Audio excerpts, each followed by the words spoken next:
Welcome to Driven, the Unscripted Success podcast, with your hosts, Mike Menino and Nariman Hamden, bringing you insights and stories on achieving personal, professional, and financial success.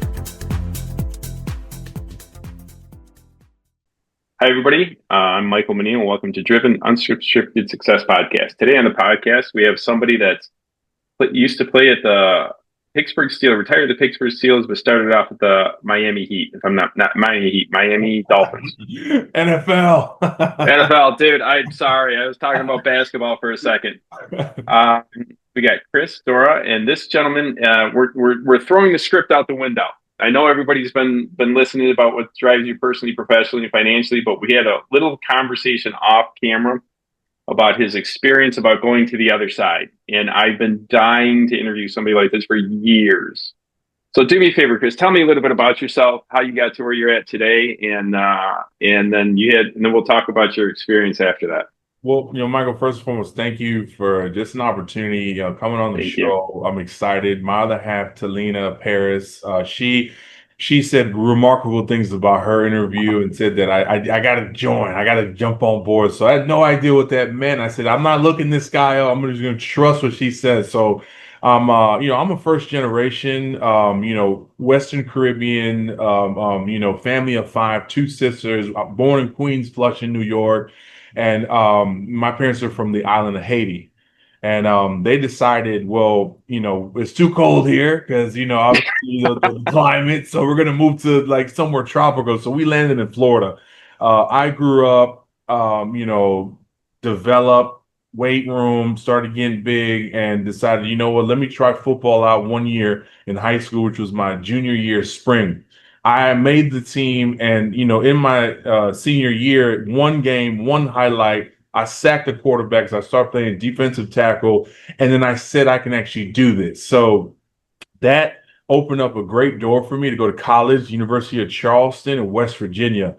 Didn't know what the hell was going on with the Mountaineers or didn't know what was going on in the coal mine state. But I said, you know what, I'm going to try it out. It's different, and let me take the risk. Spent 5 years at Charleston. I watched Trading Places growing up. So Dan Aykroyd, I love Trading Places. Eddie Murphy's my favorite. All-time movie. So I said, I want to get in Wall Street. I want to be a business guy. I want to get all those cool things they had. And how do you get there? I realized the stock market was kind of, what I was excited about. After the master's degree in Charleston, I was on a scholarship, but I knew that one day I wanted to be my own boss. I wanted to be my own CEO. So football paved my way to get an education, but also gave me the support to develop. I decided after graduating and getting a master's, then I'm going pro.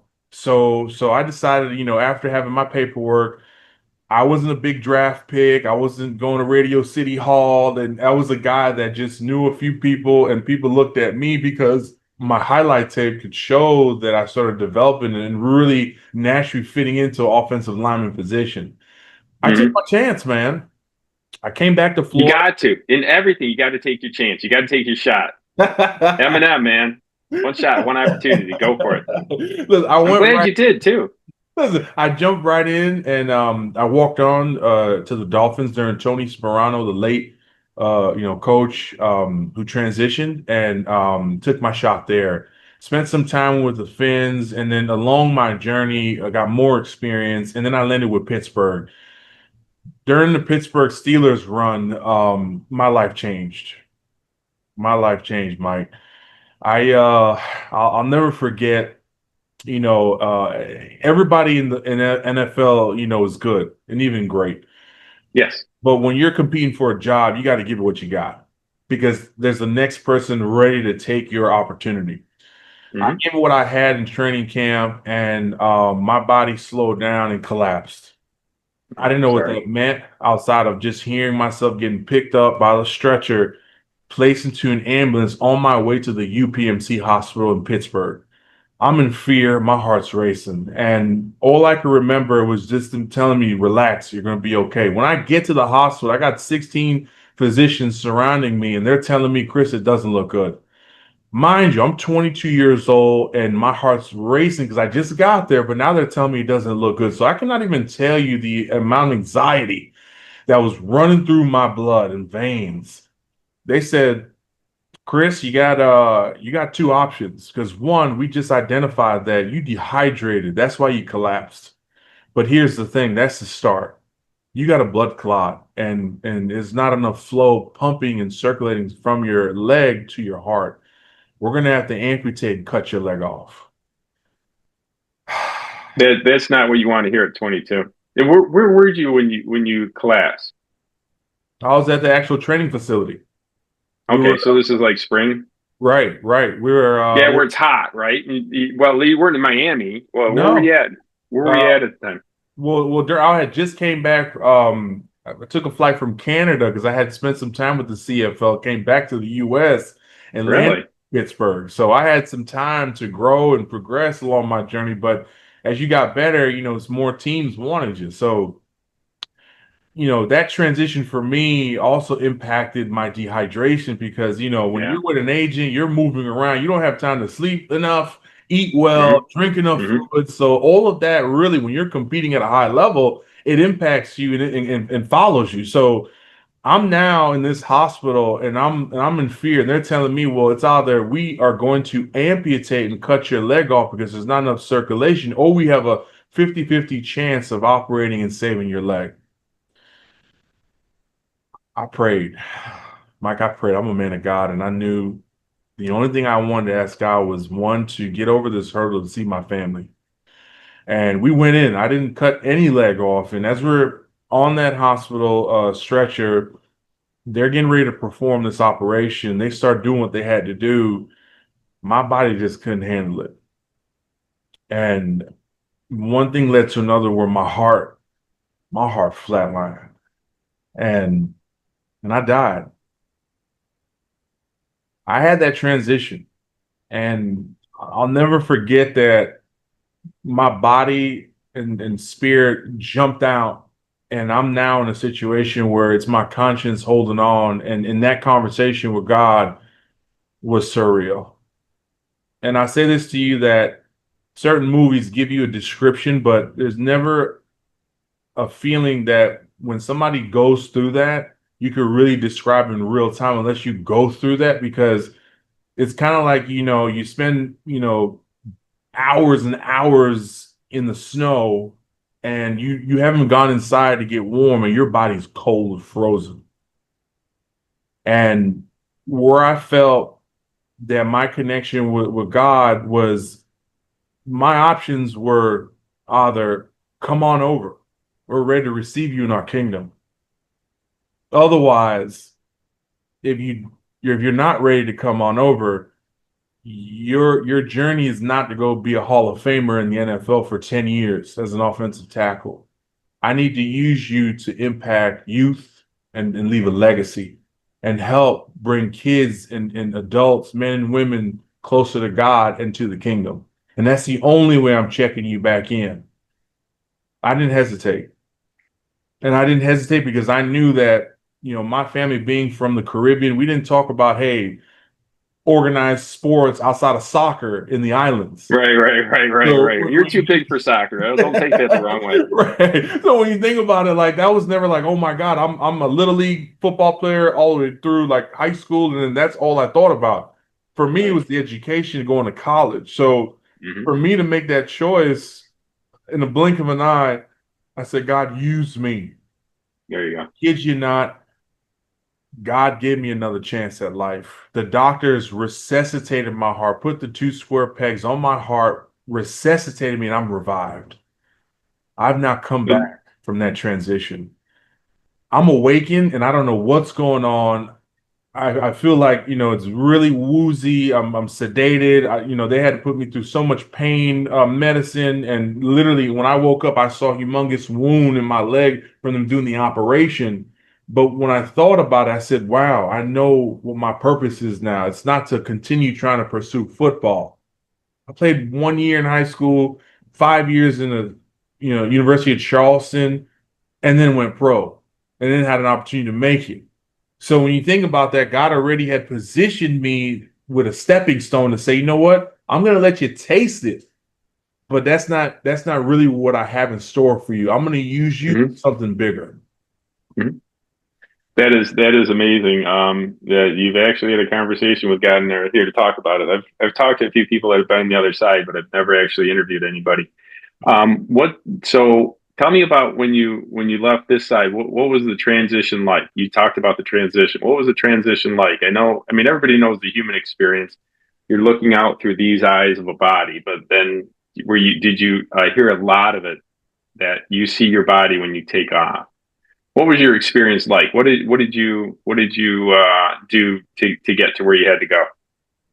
Honestly, you kind of have the last image of what you see before your eyes shut. Hmm. And it's kind of like you're actually looking at yourself in the mirror because that's what you're seeing and remembering. Because you're like, wow, like last time I actually saw myself in front of a mirror, that's the image that you hold on to because you're trying to gravitate and hang on. And Hmm. honestly, when you transition, it gets a lot more dim and it's kind of you orbit into outer space. And Hmm. you are literally, it's just you, your spirit, just connecting with our Lord and Savior. And when you think about when God connects and actually really takes that moment, because now you're in spirit and you're What's that like? So we know our physical, we touch, feel, and all that stuff. What's spirit like? your conscience. Okay. It's that voice that you speak to when you're making a decision to say, hey, do I want cream or sugar in your head when you're making coffee? It's that voice Okay. that you say, hey, do I catch an Uber or just call my wife All right. because I don't want to drive? It's that little voice that you say, should I make that good decision or just, think about it later? It's that small voice in your head that gives you the ability to know that your spirit is alive. Hmm. And that's the conversation I had with myself to say, I'm not ready for this. Mike, I tell you this, once that happened, I just prayed and said, I repent, whatever I've done, forgive me. I just want to see my family. And that was really all I hung on to. Like me telling myself this, it's not my time yet. Hmm. What I remember holding on to. And then once I kept on saying those things to myself, that time for me to step up, I felt like a judgment, man, because it's like now it's the next phase. You got through the door. Now it's time to meet God. Meet your maker. Well, that's kind of crazy and cool. What was the what was the experience like meeting God? What was, I know I noticed I've seen a bunch of near death experiences on TV all the time, and they always say the pretty much the same thing. Is that it's just I want to hear your experience of meeting him and what was the conversation like. Well, I asked for forgiveness and the ability for me to know what to do. And, what I felt through my conscience was that my role was not completed. Because I do believe we all have a role on this earth while we have the time here. And the role isn't to only become uberly successful, make a lot of money, enjoy it, but it's also, well, what are you doing to make sure that your legacy is what people remember? And I felt that God was purposely using me to make sure my legacy was something that, I'm leaving behind. And hence, which is why I'm a Wall Street Journal bestselling author today. I wrote Let's Get It, and you can find it everywhere, online and in bookstores, Barnes and Nobles. Let's Get It is really focused on helping nonprofits become sustainable. And I wrote that book in COVID. And I realized that also catapulted me to want to launch Dream to Lead, which is, my nonprofit organization. Dream to Lead focuses on mentorship, mental health education, vocational skills. And then my other half and I, we focus on STEAMs, which is science, technology, engineering, arts, math, and sports. So that curriculum really helps to pour back into youth from 11 through 24. So when I go back and answer your question and say, well, God said that I had a purpose to pour back into you using the tools that I've built, that I've captured along my journey as a pro athlete, but also as an educated, professional. And those are the tools that allow me to start weaving, my purpose. Because if you think about it, my day job, I'm in the investment world. I'm an investment advisor. I love that. Wall Street. I love, getting into that space, but that was not fulfilling me. Yes, I got to do that because that's what I do. That's what I, studied and Right. I'm certified in. But at the end of the day, that wasn't really fulfilling. Right. So I realized, Well, it wasn't your purpose. God had a my purpose for you, and your purpose, your purpose, and His. Someone said a long time ago. I'll never forget the saying: "If you want to make God laugh, tell him your plans." Because I have a plan for my life, and He's got a totally different plan, and I always end up with His, and His plan's better. Yeah, Right? absolutely. Yeah, Absolutely. I agree with that wholeheartedly. So when you uh, when you were on the other side and he said that to you and you literally had a choice, if I'm not Yeah. mistaken, you had a choice, I can come home. I've heard a lot of people say the other side is pretty good. And that's a great, yes is an option for a lot of people. Right. But you had a wife and kids over here and you wanted to finish the course. Well, you think about it, like, we don't really know what we want at 22 years old. Like That's true too. That's true too. You were young. we're in a stage in our lives where we haven't really figured it out. We haven't made any money, and we're at a position where we're trying to still catch our bearings. And college is one Yeah. experience, and even before that, you have another experience, but you really want to know, hey, what does it feel like to get to 30s, to get to 40s, and to get to retire one day? But what did I do along that time? And for me, that was a craving. And I go back to saying that, when I was a young whippersnapper, my mom, she would watch General Hospital soap opera. So Mhm. in my own, element, hanging out with my yellow Tonka trunk, and I had a Wolverine action figure. I would always listen to what she was watching. I didn't watch it, but I listened. But there were doctors and there were people helping people. So even at a young age, I wanted to become a brain surgeon. But I said, you know what? As I got older and evolved, I said, whoa, that's going to cost a whole lot more than what we could swing at right now. So that's when God said, you know what? I'm going to pivot you and say, you know what? Because I got a 7 foot tall great uncle, that was my ability of inheriting my height and my talent. Right. So that Right. that pivoted me into sports. And Right. again, I didn't do it all my life. It was an opportunity in high school. So when you're 22 and you're going after your dream, right, to be in Mhm. the NFL, to do all you Mhm. do, you don't really know what life's about yet because you're always Mhm. living in that bubble that, hey, my Mhm. life has to be in sports, but not knowing that it's only 1%. And of that 1% making in sports at the Mhm. professional level. So when you think Yes. about that at 22 and you're changing teams, you're getting experience, you're getting some play time, but then you're getting cut and you're going to the next round. That's like I gotta go make a team to get a job.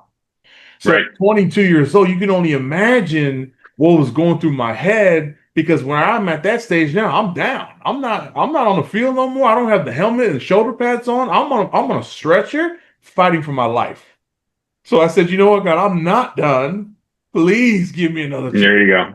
There you go. I want to finish this game. It's a great game. Let's finish it. Right. That's awesome, man. That is crazy. And then do you ever see whispers of that event over there run through your life?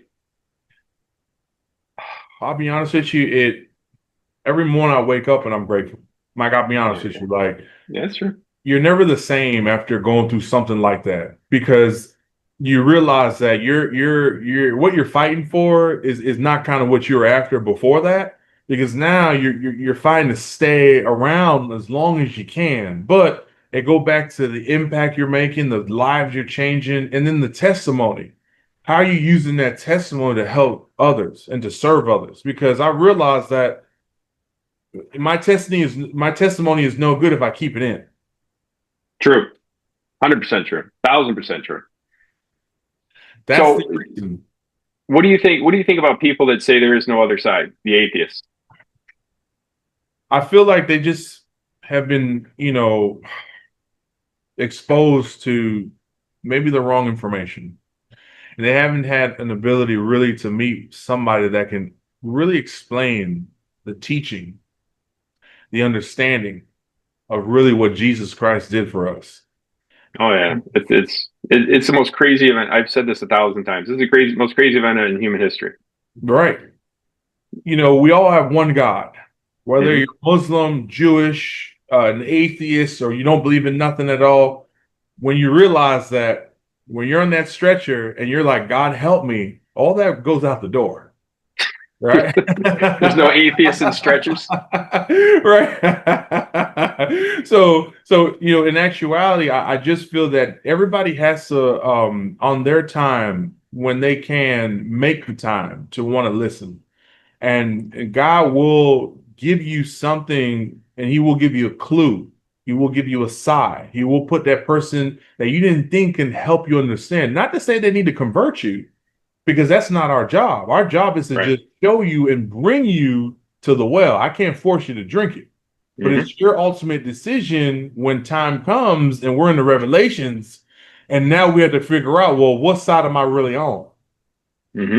Yeah, oh And yeah. and Oh and, yeah. Oh and, and hopefully you make the best decision for yourself, because listen, as much as there's the kingdom, there's also a hell, and there has to be people in both. yeah. Someone said it best. Somebody's, we were talking about a guy that just wasn't doing the right thing, and he goes, somebody's got to arm the gates of hell. I was just like, that's a crazy statement, but he's right. He's right. Somebody's got to arm the gates of hell because we're coming. Um, what do you? This is yeah. There's like a million questions, and none of this is scripted. This is completely unscripted. What do you? What's the one thing that you'd like to tell everybody about your experience on the other side? What is the one thing that would be universally beneficial to everybody? Give your life to Christ, because the conversation's a whole lot better when you know you have that divine intervention. And honestly, when I think about it, Mike, I've always been a believer. My family Mhm. started as Catholic, but I didn't have such a strong relationship with the message. So it's not until I grew into my adulthood in college that I realized that I need to find worship where I can relate, where I can connect. Again, everybody has something they follow, as long as you believe in God. It's not me to judge. However, for me, in my personal relationship, I decided I wanted to become Christian. And becoming Christian was a stronger relationship for me to worship and to really practice. I gave my life in college, but I didn't understand really what that meant Dude, real quick, sidebar note: before or after the event? before the event. Good for you. Before Good the on you. Good, so good so call. Good call. so this is where I'm going to answer your question. I made that choice to want to, live for God. And the reason why is because I knew that it's dark on the other side. With what we go through in our world, what's going on in the globe, it's not easy when you live in a third world country for you to be exposed to things that you don't want to see every single day. And Yeah. I lived in Haiti with my family, and we decided it wasn't a place for us to be at. So we came back to the US. But when you realize that the resources, the benefits, it's a lot better over here. However, everybody has a choice to make, whether you live for God or you live for the flesh. And Hmm. going back to college, I didn't want to live for the flesh because I went by myself. I was alone. I didn't have family. So you didn't have that communion in that community that backed you up. So you had to really be a man out there. So the only relationship that I knew that I trusted, not to say I didn't have relationships with my football team, I didn't make friends, but I made the friends that were closer to God.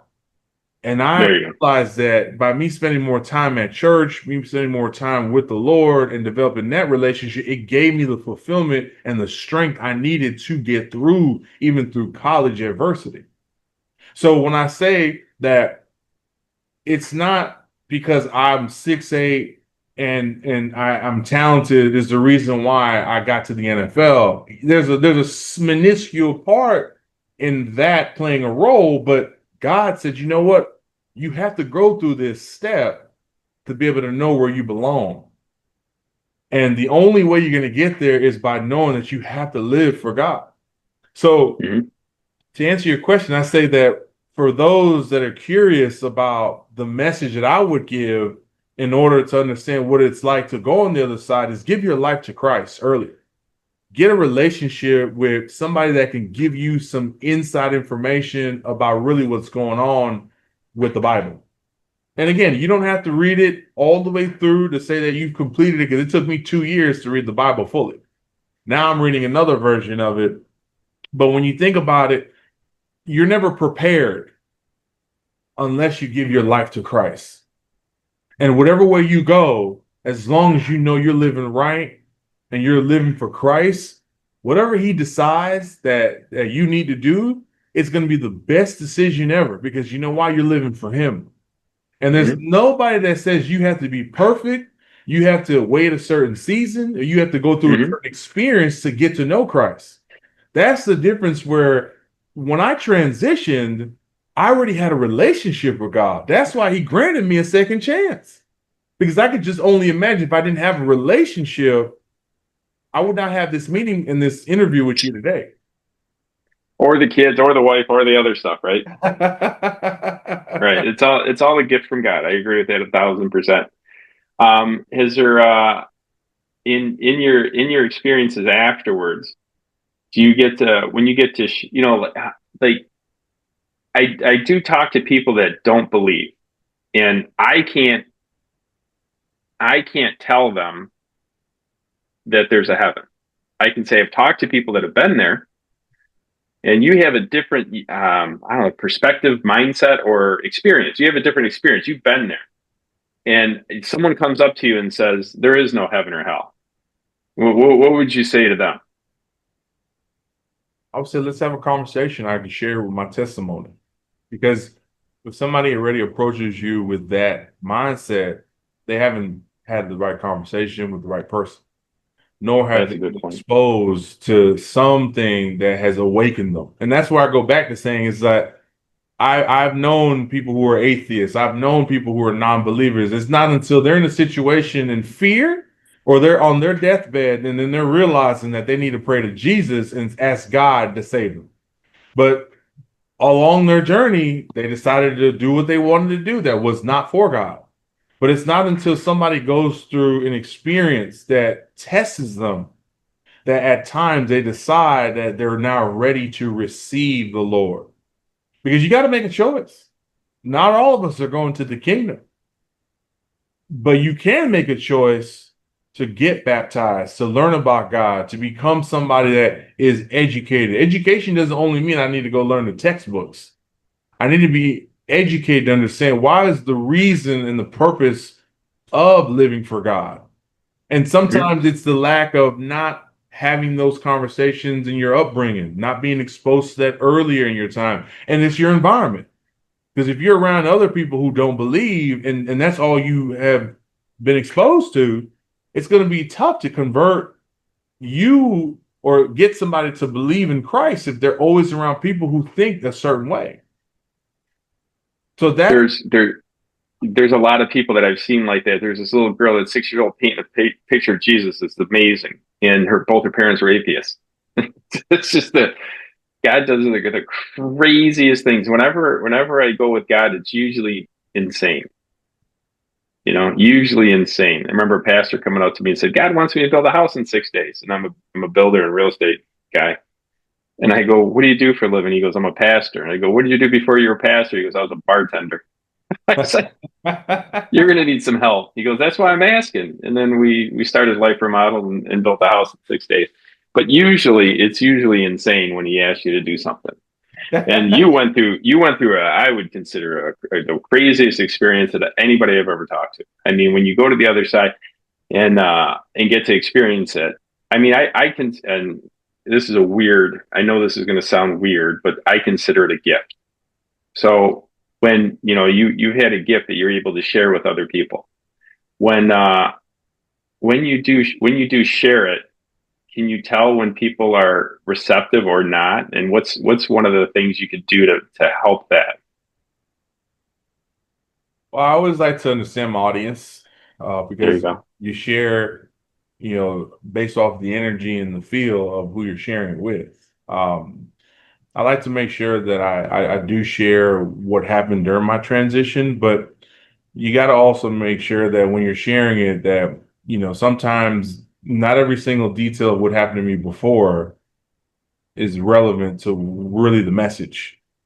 And to really help crystallize it, I've learned over the last 15 years, every time I share that story, it's a new delivery because it pours through my veins. I'm still living it when I'm talking about it. I'm still living it when I go through it in my head. But I realized that every time I do share, I get stronger at sharing. There you go. I have more conviction when I'm sharing it. So non-believers who hear it, they're in awe.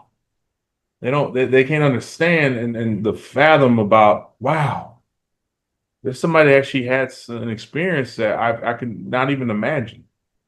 So that's why it's so important that even through my book, even through what I practice, in my day to day, and then what I share with the kids, when we're hosting a camp, a clinic, and we're helping the community, you got to be genuine and share your story because you don't know who's listening, who they might impact, and you don't know how much that story can also uplift somebody and allow them to be exposed to the light. So that's really where I feel that God uses me every single day in my testimony, in my sharing, in my delivery to let people know that God is real. Mm-hmm. Because I wouldn't be here right now with you in this amazing day, interviewing with you, having a great conversation, getting to know you, Michael, if God didn't say it was supposed to happen that way. Agreed wholeheartedly. Yeah, whenever like I said, when you want to make God laugh, tell him your plans. But everybody's like you got to plan. I remember for years, even in my industry now, they're like, you got to have a plan. You're going to have so many doors, you got to have so many this, you got to have so many this, and I never really did that because I know when you plan for something, and then God's plans are always up here, greater than what you could ever plan. So I just want what God wants for me, not what I want for me. Right. Does that make sense? I That don't know makes if I a lot of sense. articulated it right. Because his plans are way better than mine. So I just every day, what do you want me to do? Let's go through this. Let's go through this game, and I'm gonna enjoy every second of it. And so let's talk a little bit about what you're doing afterwards. You talked about some great things. The Dream to Lead, Yeah. and your book. How have those been received, and what do you do for Dream to Lead? Well, it's been amazing, that journey to pour back into young people. I feel that that's a part of my calling. I'm so fulfilled, in spirit and just, what I do as a person, to know that I'm changing lives, with what we do, with Dream to Lead. I founded Dream to Lead, for the purposes of helping to change the way that young people are able to get access to resources, but for their benefit of becoming future leaders. I feel that, our generation is not the same as the younger generation, and they're missing a huge gap of knowledge and understanding. A lot of the kids, they get lost in the matrix, the phones, the tubing, and that's what they do. That's what they know. Because I go through it now with my 12-year-old. Like, that's second nature now. I gotta have my phone, wake up, sleep, wherever I go. And when you realize that it's so many of these young people that are missing out on really what's going on. So they're missing their opportunities, they're missing their blessings. And I felt that there wasn't enough activist people who were pouring back in. That's why I decided that I need to do something different.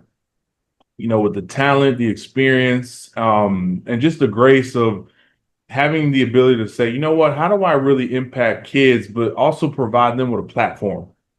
I have sport background. I'm educated. I love business. I love financial literacy, but then I have a lot of relationships. And I said, you know what? How do we kind of put this all together and really not put a platform together? When we host camps, we're doing STEAMs where we're offering kids the exposure to science, technology, engineering, arts, math, sports in one setting.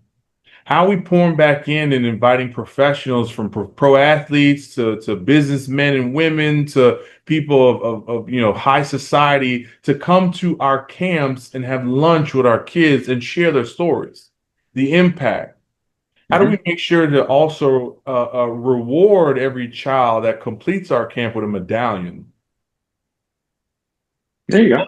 Those are the reasons why Dream to Lead is here, to pour back into these youth, to make sure that you don't have to only think you're going to be a pro athlete, only think you're going to be a performer on stage, to feel as if your life doesn't matter. Because there's so many other skills that you can gain to be able to help your family. And that's the nature of building leadership. Leadership is what's going to overcome our challenges in society, making better decisions, but equipping these young people, not when they become 18 and not when they're in their late 20s, but at 11 years old, because that's the true molding of you being able to impact a child younger and help them understand how to evolve into becoming a future leader. So Dream to Lead was a calling for me. And I say that the book really was an inspiration to help nonprofits. Let's Get It. 10 Keys to Building Your Nonprofit to Maximum Impact is a tool and a source. Leaders, teams, and also strategies that are all weaved into that book, in addition to my story that I just shared with you, is in that book for people to understand that if you have a mission, if you're focused on helping the community and being philanthropic, you need to read a copy of Let's Get It. Because not only is it fun and exciting and keeps you going, it's not a very dry read at all. It's a short read that's inspiring, but you're able to pick something up from that book and apply it. So that book, when I wrote it, inspired me to say, you know what? I need to really not just give information out. I need to live it and really pour this information into my nonprofit and launch. So everything God, destined me to do, that just could continue to weave in well with each other. So everything just played a role for me living God's purpose and becoming fulfilled by doing God's work. Agreed. You're right. You're fulfilled by doing His work. You feel better. Yeah. Every time I've stepped out with God, I've felt like $1 million. I've done some mission trips, done some Bible studies, and it's weird at 9 o'clock at night when you have a bunch of people over and talk about the good book, and you leave, you got more energy than you did at the beginning of the day talking about God. Now you're wired for the rest of the night. And you're like, how are we gonna come down from this? I can tell by your laugh you understand exactly what I'm talking about. Right. I'm a part of your men's group, so I definitely get it. Hey, Chris, man, listen, thanks a lot for this great interview. This has been absolutely phenomenal. If anybody wants to get in touch with you, learn about Dream to Lead, about your book, how would they get in touch with you? Well, definitely follow us. We have an Instagram, so it's dream.d2l. So dream.d2l is on Instagram. We have a Facebook. We have also a LinkedIn. We have a website, so www.d2lead.org. And I think that's a great way to connect with us. Follow us, support us. We have some upcoming things coming up. We're going to be taking about 80 students to Nassau Space Kennedy Center in November. And then we're also, gearing up for Winter Games, which is going to be December 27th and 28th. We have Chris Chambers, a great NFL wide receiver. He now owns D1 training facility in Deerfield Beach, and we're going to be hosting about 300 youth at Winter Games. So if you're across the country and you're interested to come compete, have a great time, to build a relationship, we want to pour back into you. But we're also activating remotely, and wherever there's a D1 training facility or some campus that we can host indoor and outdoor activities, we're one city away from coming to you. Awesome. All right, listen, guys. If you'd like to, please get in touch with Chris. He's got an amazing story. He's an amazing person. He's doing amazing things. We're going to let everybody else in the audience go. And please like and subscribe, and hit us up if you have any questions. Leave it on the comment. And talk to you all later. Thank you, guys. Thanks for listening to Driven, the Unscripted Success Podcast. Want to share your story? Apply to be a guest at drivensuccesspodcast.com/guest.